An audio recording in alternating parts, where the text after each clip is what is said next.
I think $100 a month for food should be enough. What? That's impossible. If you can't keep it down to $100, I'll divorce you. That's not possible. Are you the kind of person who thinks it's impossible from the start and doesn't even try? I didn't think you were such a pathetic person. I suddenly got angry when he said that. I said, okay, I will spend no more than $100 per month on food. My name is Mary, a 29-year-old housewife. My husband, Kevin, and I have been married for 1 year. We met at a party, started dating, and got married about a year later. He told me, I want you to be a stay-at-home wife after we get married. So I quit my job and became a housewife. I loved my job, but my new life with my husband was more important to me. So I chose to become a housewife without hesitation. After getting married, we had happy days. Every day, I made lunch for my husband and cooked elaborate meals for dinner. I was very happy that my husband enjoyed my cooking, saying, Mary's cooking is really delicious. At that time, his work was settled and he always left work on time and came home early. So we got along well and happy meals together. Recently, however, he seemed to be getting busier at work, and he started coming home later and later. He usually came home after 6 p.m., but recently it's often after 9 p.m. He was working more and more. It also seems that the increased workload is because his boss expected him more. And especially on Friday, he goes out for drinks with his boss and comes home late at night. I felt lonely, but my husband works hard to make our lives better, so I couldn't complain. So I worked harder to make better lunches so that my husband can enjoy them. I made it so elaborate that it looked like an expensive restaurant meal, so I decided to make the same meal for myself too. I felt as if we were having a meal together by eating it around his break time. I hoped he would feel happy by eating it, even just a little. He seems to have noticed the change and said, You've been making me gorgeous lunches lately. Everything tastes great. He said happily when he came home. That made me so happy. After that, I continued to work hard on making lunch for him. Cooking had become my hobby.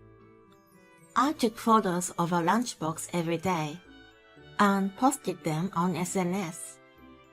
I had only a few friends and followers so far, but the number of likes and followers kept increasing. I had never seen anything like this before, so I was very surprised. I saw a few comments asking for recipes, so I started posting detailed recipes and photos. Then some people actually tried to copy the recipe and said, My husband said it was delicious. And I put it in my son's lunchbox, and he said he wanted to eat it again. I thought, if I try cooking it this way, it will taste even better.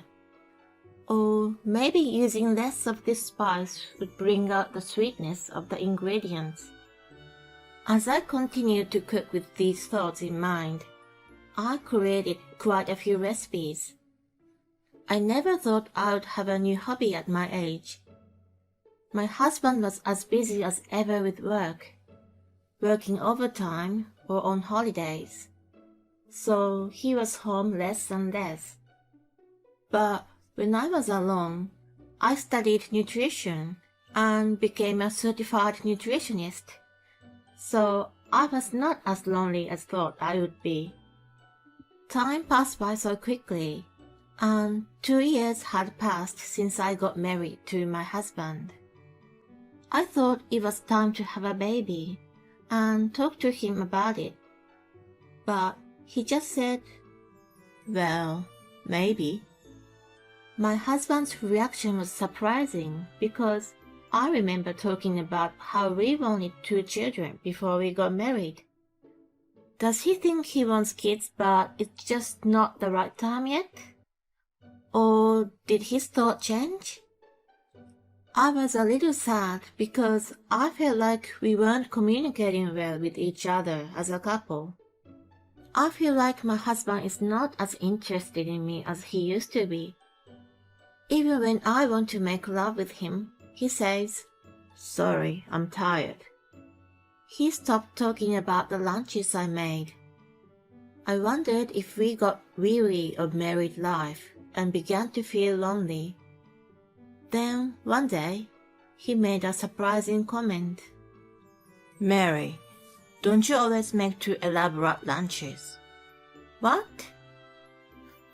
"I don't like it when you waste my money." "Don't call it wasting money. Besides, I don't spend so much money.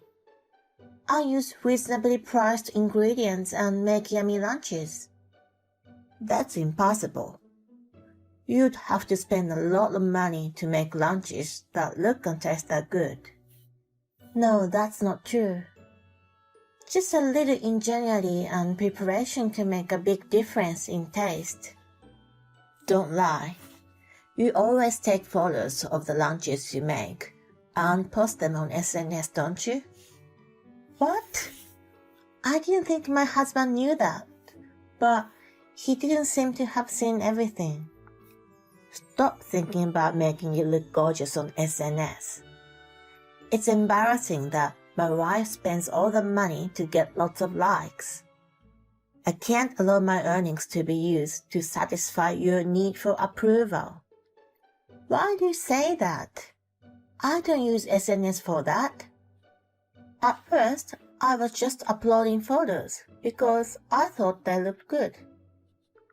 And now I'm trying to see how good I can make them look and taste good with reasonable ingredients so that people can easily copy the recipe. No matter how much I try to explain to my husband, he wouldn't understand me." "No need for excuses. $100 a month for food is enough." "What?" I was stunned. It would be extremely difficult to keep food costs down to $100 for 2 people. My husband rarely cooks, so he has no idea how much groceries cost. I also have to buy drinks, seasonings, oil, and so on. It's impossible to keep it down to $100. "Wait, that's impossible." "Why not? You've been cooking for a long time, haven't you? If so, you should be able to do that. If you can't keep it lower than $100, I'm divorcing you." "What? Divorce? You're crazy." I couldn't understand why my husband was so mean to me. He used to be so kind. Why had he changed? "It's not fair. You should tell me if there's something you don't like about me. Don't make impossible demands on me." I tried to make him understand, but he wouldn't listen to me. "You're the kind of person who thinks it's impossible from the start and won't even try, aren't you? I didn't think you were such a pathetic person. I knew you were cooking to satisfy your need for approval." I suddenly got angry when he said that, and I said, "All right, then I'll use less than $100 a month. Then you won't complain, will you?" "No, just do it." I didn't care that he had changed anymore. I decided to focus on the mission to keep the food budget lower than $100 a month. From then on, I put a lot of energy into my cooking. Instead of buying retold foods and sauces, I made my own food from scratch using spices and other ingredients. I also searched supermarkets and the internet for cheap meat, vegetables, pasta noodles, and drinks, bought them in bulk, and froze them. In this way, I succeeded to keep food expenses under $100. But my husband didn't even ask me about the results. I was so disappointed by that. But in case he'll say something about food expenses again, I continued to keep the food budget under $100. And I wanted to enjoy that, so I made a new project on SNS about two people's $100 a month food budget life. As before, I would post recipes so that people could copy what I was doing to save money.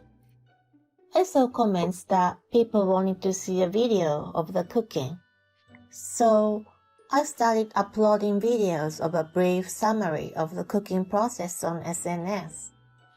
The response was surprisingly positive, and the number of subscribers to my SNS channel increased rapidly, and I was able to monetize the channel in a short time. I was surprised at how amazing the world had become. The more people who watched my videos, the more motivation I had to keep going, and the more recipes I developed. Then my husband said he would go on a business trip for 3 days, the week after next. I thought, then I won't have to cook. So I planned to go to my parents' house. My parents' house was far away, and I would have to fly there. So I immediately booked a plane ticket. And the day came quickly, and my husband left the house in the morning with his carry case. He said he would go to his office and then go to the airport. I also went to the airport with my luggage a little after he left. My luggage was small enough to fit in my backpack, so I was able to leave the house quickly. When I arrived at the airport, I was relaxing with a cup of coffee at a cafe, responding to comments on videos on SNS. Then I heard my husband's voice in a crowded place. I instantly recognized his voice because I'm used to hearing it.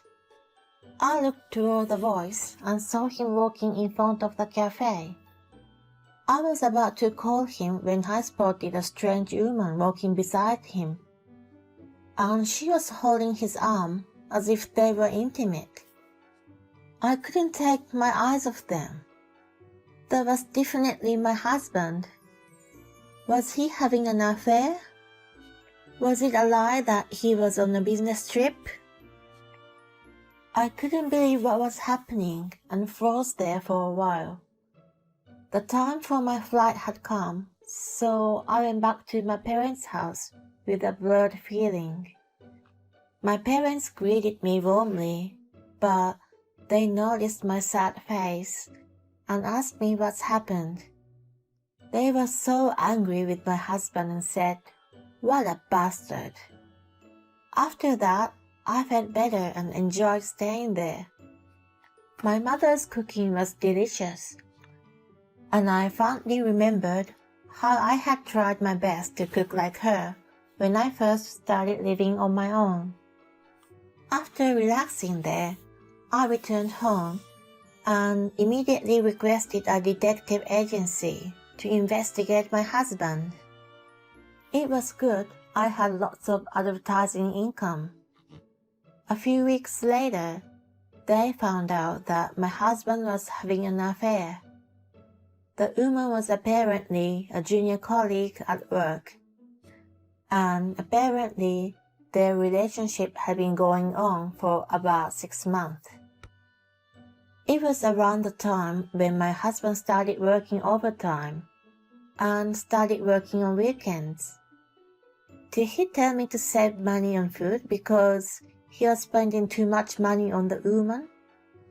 I felt furious. He told me to do a crazy mission because he just wanted to spend more money on her. I decided to get back at him. The next day, I stopped cooking for him. He said, "Hey, where's my lunch?" It's hard to keep a food budget lower than $100, so I stopped cooking. Here, I gave him $2. Huh? What am I supposed to buy with this? You can buy a cheap hamburger. You've got to be kidding me. I can't fill my stomach with that. Even if the food budget is $100 a month, I could use more. $2 for 5 days a week means $40 a month. And with the remaining $60, I have to prepare dinner every day for a month. Well, you could do that if you eat French fries every night. You've gotta be kidding me. I'll get sick if I keep eating unhealthy food like that. But dinner would have to be within $1.50 to keep the $100 limit. $1.50 a day means $45 for 30 days. Including lunch, it's already $85. And we have to keep a drink bill under $15 for 30 days.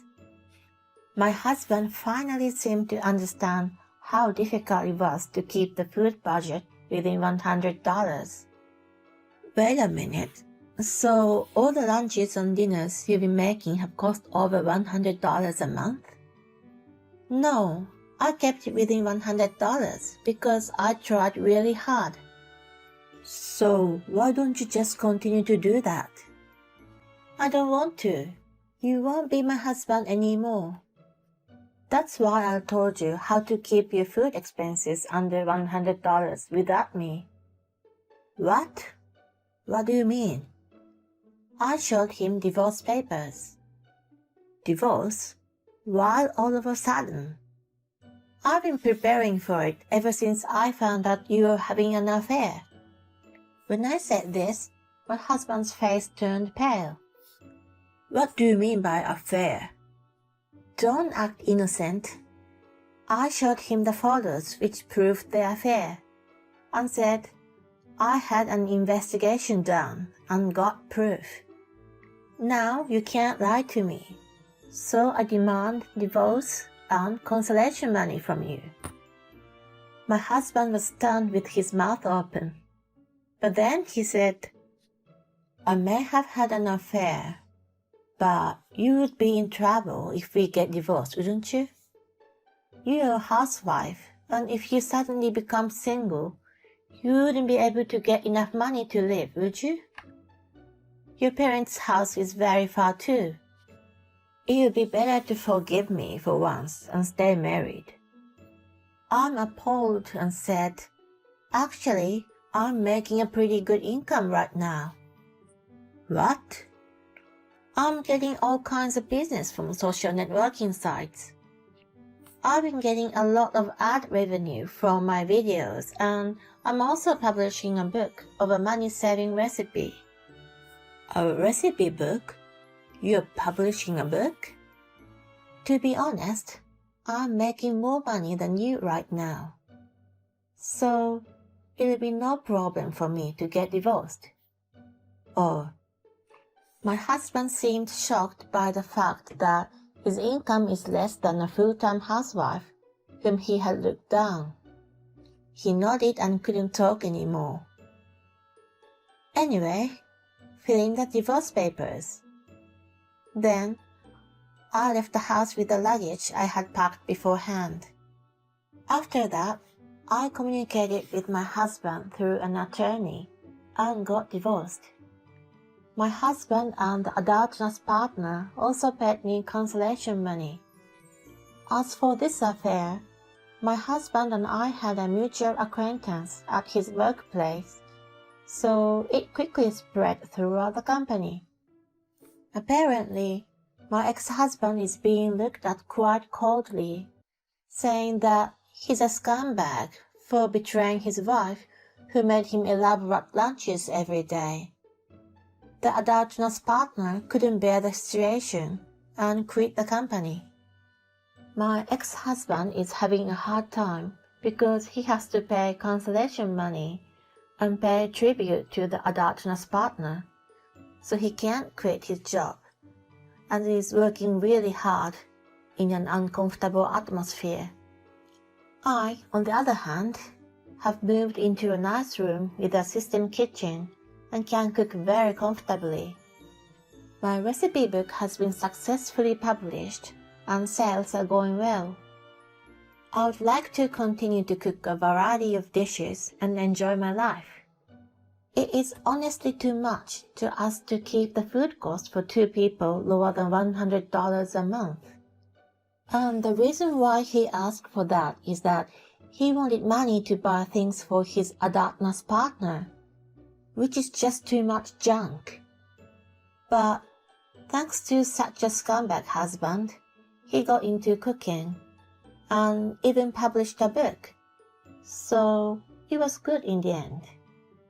Now that she can earn enough money on her own, she can slowly look for a partner.